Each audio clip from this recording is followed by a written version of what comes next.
Senator Villanueva is recognized. Thank you, Mr. President.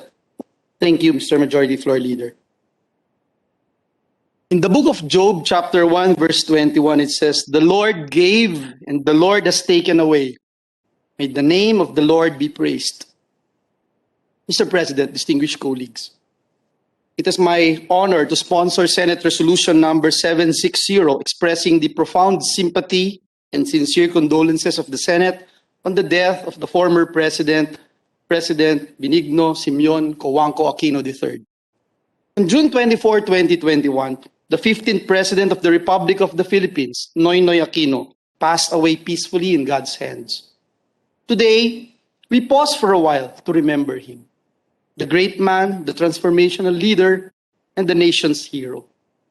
Pinoy, the proud son of Tarlac and democracy icons Cory and Ninoy, devoted all his life to his one and only true love, the Filipino people. A love he chose to express in silence, out of the public eye, and without much fanfare after his fruitful presidential term ended. The whole nation mourns. The rest of the world saw once more what a Filipino is capable of and the ideals of our great country. More importantly, the death of the former president has allowed us to take a look at our society and ourselves as individuals in the face of the pandemic. Sa isang bansang batbat ng pagsubok at tigib ng pangamba dahil sa pandemya, ang pagpanaw ng dating leader ay tila isa pang mabigat na hagupit sa ating mga puso. Many hearts were broken, Mr. President, especially of his family, friends, and former colleagues. I was shattered in a million pieces, Mr. President. Bukod po sa nakasama natin, si Pangulong Noynoy, dating Congressman Noynoy Aquino sa Kamara, kasama nila dating Congressman Sani Angara, Congressman Subiri, Congressman Win Gatchalian, Congresswoman Risa Ontiveros, Congresswoman Cynthia Villar, Congressman Ralph Recto na ating Senate President pro tempore, Congresswoman Amy Marcos. Naging bahagi din po ako, Ginoong Pangulo, ng gabinete ni Pinoy mula 2010 hanggang 2015. Kasama po natin si dating MMDA Chair at ngayon Senator Francis Tolentino. Of course, Senator Lacson was also with us. Mr. President, hindi ko lamang siya naging boss kundi isang malapit na kaibigan. When my mom and beloved sister passed away last year, I asked, is it really possible for a lightning to strike the same place twice? And when Pinoy, whom I considered a friend, a brother, mentor, and compadre, died unexpectedly, I realized that lightning really does strike the same place repeatedly, devastating us twice and thrice over.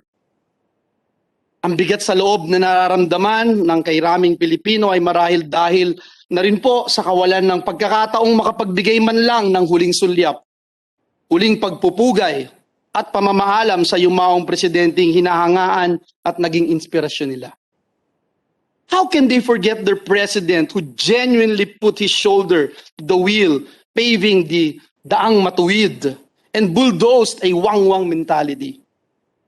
Despite his admission that the presidency requires the combined powers of Superman and Einstein, which he could never have, he certainly had exerted superhuman efforts for national redemption and progress.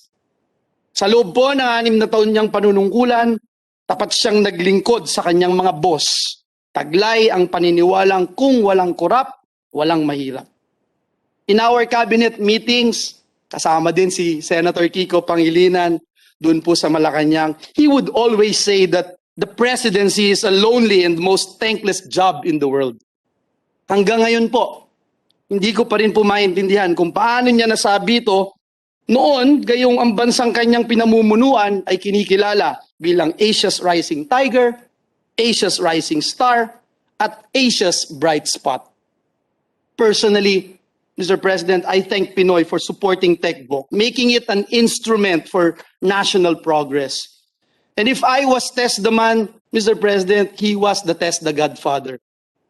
Sa isang event sa TESDA, naalala ko po, Ginoong Pangulo, matapos ang aking talumpati, Bumulong po siya sa akin at sinabing hindi niya gusto ang isang bahagi ng sinabi ko sa mga TechVoc graduates. Yung sungkitin nyo ang inyong mga pangarap. Sabi po niya, Ginoong Pangulo, pinaghihirapan daw ang pangarap, hindi sinusungkit lamang.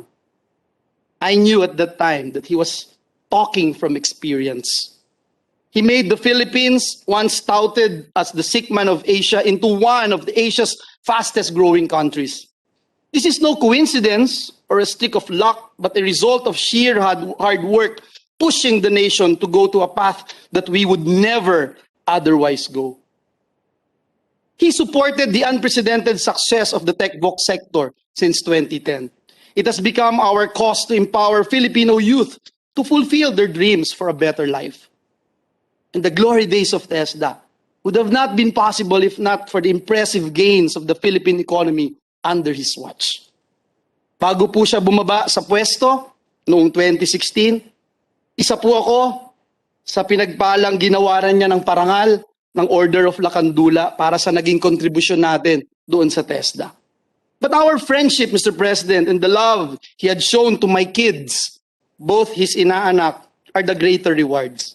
During the awarding ceremonies po in Malacanang, Mr. President, my wife and I were amused to see how President Noy obliged himself to carry our 5-year-old son, Jaden, and pretended to leave the stage.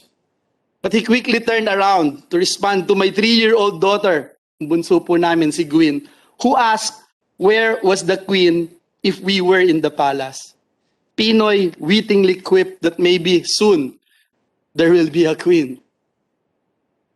Mr. President, that moment still gives me and my wife goosebumps, especially now. Thinking that our children have been blessed to have encountered a true hero whose memories and legacies make us all proud as Filipinos. Napakarami po niyang napatunayan at napagtagumpayan, subalit ang kanyang kababaang loob, kasimplehan at pagiging makadiyos at makatao ang paulit-ulit kong iahayag habang ako'y nabubuhay. Paano nga po ba, Ginoong Pangulo, magpasalamat sa isang leader na nag-angkat sa napakataas na antas ang pagkilala sa buong mundo sa husay at galing ng mga Pilipino? Paano nga po ba magpasalamat sa isang Pangulo ng Republika ng Pilipinas na hindi kailanman nagsawang magbigay ng suporta sa sektor ng edukasyon at TechVoc at naghatid sa masayang pagbabago sa buhay ng mga Pilipino?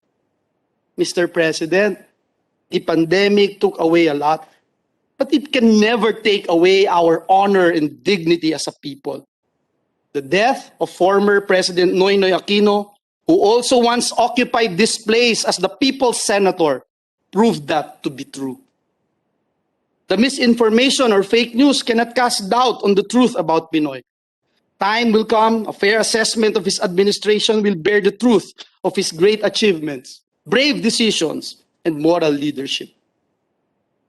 We miss him since the day when he decided to live as Citizen Noy. The man we once knew as eloquent and who was morally uncompromising in his arguments, choose to live a modest and private life at their family residence in Times Street. But as a leader who bequeathed an administration to his successor, silence is honorable and brave.